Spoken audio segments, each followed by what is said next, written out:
Der Ausbau der dezentralen erneuerbaren Stromerzeugung und die Elektrifizierung dieser beiden Sektoren Wärme und Mobilität. Das erhöht den Kapazitätsbedarf im Stromnetz und das erfordert einen konsequenten und zügigen Netzausbau. Das ist extrem wichtig. Das ist die Grundlage der Energiewende. Neue Verbraucher wie Wärmepumpen, E-Mobilität, aber auch Speicher wie Batteriespeicher oder Umwandlung, Elektrolyseure müssen flexibel eingebunden werden.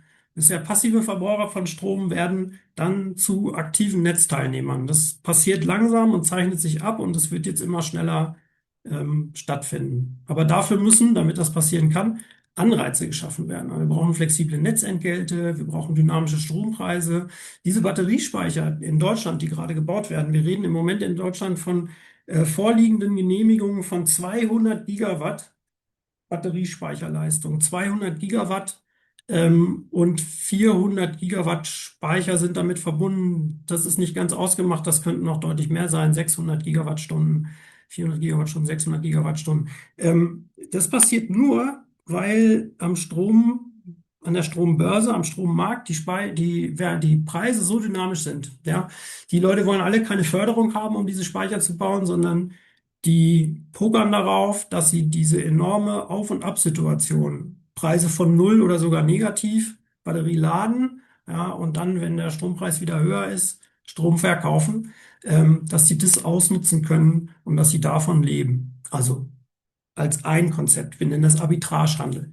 Aber so eine Batterie kann halt tatsächlich an vielen verschiedenen Märkten unterwegs sein. Deswegen sind die sehr zuversichtlich, dass sie einen sehr guten Markteinsatz dieser Batteriekapazitäten bekommen, ohne überhaupt Förderung in Anspruch nehmen zu müssen. Das ist das erste Mal, dass wir da irgendwie Systemelemente haben, die sind wichtig für die Energiewende und die Leute, die sie in den Markt bringen, sagen, nee, Förderung brauchen wir nicht. Sagen uns einfach, wo wir das hinstellen sollen. Das hatten wir vorher noch nicht mit keiner Technik.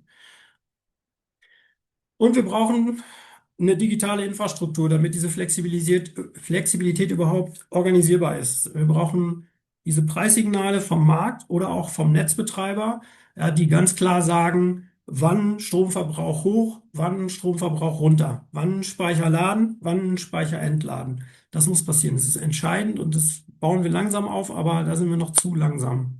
Gelingen einer Energiewende ohne solche intelligente digitale Netzinfrastruktur, also solche Smart Grids, ist nicht möglich.